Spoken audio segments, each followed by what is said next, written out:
പേർ മാത്രമാണ് പങ്കെടുക്കുന്നത്. ഇപ്പൊ രാഷ്ട്രീയ ലക്ഷ്യത്തോടു കൂടിയിട്ടുള്ള ഒരു സമരത്തെ നമ്മൾ ആര് ശ്രമിച്ചാലും അത് പരിഹരിക്കാൻ പറ്റില്ല. ലക്ഷ്യം രാഷ്ട്രീയമല്ല, ന്യായമായിട്ടുള്ള ആവശ്യങ്ങളാണോ അത് ചർച്ച ചെയ്ത് പരിഹരിക്കാവുന്നത് പരിഹരിച്ചു കഴിഞ്ഞു. അപ്പൊ സർക്കാരിന്റെ പിടിവാശിയല്ല, സമരക്കാരുടെ പിടിവാശിയാണ്. സമരക്കാർ രാഷ്ട്രീയ ലക്ഷ്യത്തോടെയുള്ള പിടിവാശി ഉപേക്ഷിച്ചാൽ ഈ സമരം പരിഹരിക്കാവുന്നു. മെൻഷൻ ചെയ്യാൻ ബഹുമാനപ്പെട്ട മന്ത്രി കുറെ കൂടി ഞാൻ വളരെ പോസിറ്റീവാണ് റിക്വസ്റ്റ് വെച്ചത്. അദ്ദേഹം പോസിറ്റീവായിട്ട് തന്നെ പറഞ്ഞത് അല്ല, പോസിറ്റീവായിട്ടല്ല. അദ്ദേഹം ഈ സമരത്തെ പൂർണ്ണമായി തള്ളിപ്പറയാണ് ചെയ്തത്.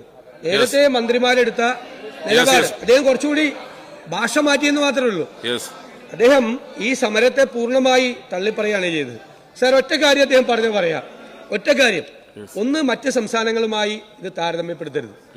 കാരണം കേരളത്തിലെ ആശാവർക്കർമാർ ചെയ്യുന്ന ജോലി ഇന്ത്യയിലെ ഒരു സംസ്ഥാനത്തെയും ഒരു ആശാവർക്കർക്ക് ഇത്ര ജോലി ഭാരമില്ല. നമ്പർ 1 അത് പറഞ്ഞതാണ് നമ്മള്. സാർ, എന്നെ സബ്മിഷനിൽ സാധാരണ അറിയാലോ, അങ്ങേക്കറിയാലോ, അല്ലല്ല അങ്ങേക്കറിയാലോ സബ്മിഷനിൽ സാധാരണ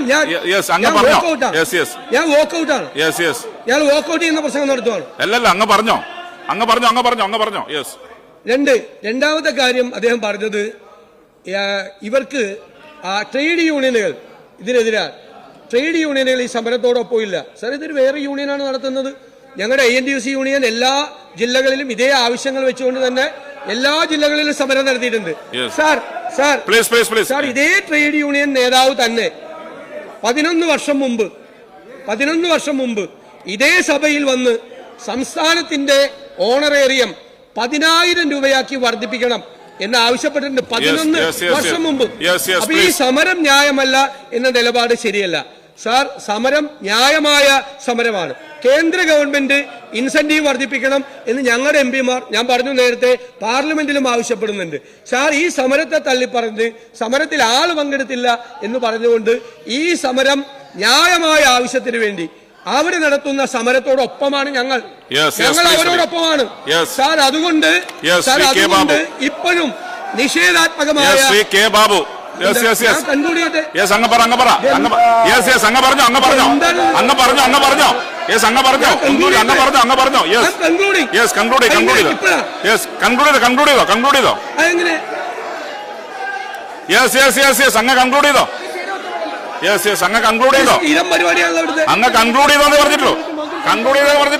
വിഷ്ണു അവിടെ പോയിരിക്കെ കൺക്ലൂഡ് ചെയ്തോന്ന് പറഞ്ഞിട്ടുള്ളൂ. കൺക്ലൂഡ് ചെയ്തോ, അതേ പറഞ്ഞിട്ടുള്ളൂ. അങ്ങ് പറഞ്ഞോ, ഒന്ന് പ്ലീസ്. അവിടെ പോയിരിക്കെ, അവിടെ മിനിസ്റ്റർ പ്ലീസ് പ്രതിപക്ഷം ഒന്ന് പറ അവരോട്.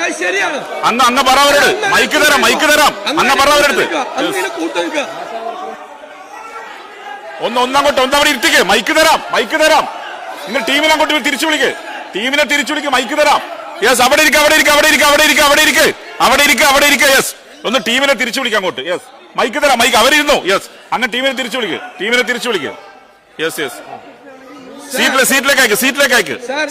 സീറ്റിലേക്ക് അയക്ക്. ശ്രീ മാത്യു പ്ലീസ് സീറ്റിലേക്ക്. ഞാൻ സാർ 2 മിനിറ്റാണ് ഞങ്ങൾക്ക്, ഞാൻ ഈ പ്രതിപക്ഷത്തിന് വേണ്ടി 2 മിനിറ്റ് ഇത് മെൻഷൻ ചെയ്ത് പോവാൻ പോലും ഈ സഭയിൽ അവസരമില്ലെങ്കിൽ ഈ സഭ എന്തിനാണ് സാർ കൂടുന്നത്?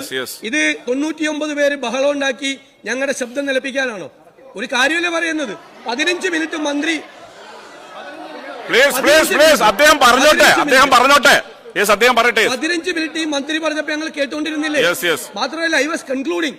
ഞങ്ങൾ പറയുന്നത് ഈ സമരം തുടങ്ങിയപ്പോൾ മുതൽ ഈ സമരത്തോട് അതിനെ പരിഹസിക്കുകയും അവരെ പുച്ഛത്തോടുകൂടി നോക്കിക്കാണുകയും ചെയ്യുന്ന ഒരു സമീപനമാണ് ഗവൺമെന്റ് സ്വീകരിച്ചത്. ഭാഷ മാറ്റിയിട്ടുണ്ടെങ്കിലും ഇന്ന് അതേ സമീപനമാണ് ബഹുമാനപ്പെട്ട പാർലമെന്റ് കാര്യമന്ത്രി മുഖ്യമന്ത്രിക്ക് വേണ്ടി മറുപടി പറഞ്ഞത്. സാർ, ഈ സമരം ന്യായമായ ആവശ്യമാണ്. ഈ കാര്യത്തിന് സംസ്ഥാന സർക്കാർ ന്യായമായ പരിഹാരം ഉണ്ടാക്കണം. അതില് പോസിറ്റീവായിട്ടുള്ള ഒരു അപ്രോച്ചല്ല വീണ്ടും ഈ സമരത്തെ പരിഹസിക്കാനും ഈ സമരത്തെ പുച്ഛിക്കാനും സമരത്തിൽ പങ്കെടുക്കുന്ന ആളുകളുടെ എണ്ണം നോക്കാനും സർക്കാർ ഇറങ്ങി പുറപ്പെട്ടതിൽ അതിശക്തിയായി പ്രതിഷേധിച്ചുകൊണ്ട് ഞങ്ങൾ വോക്കൌട്ട് ചെയ്തു.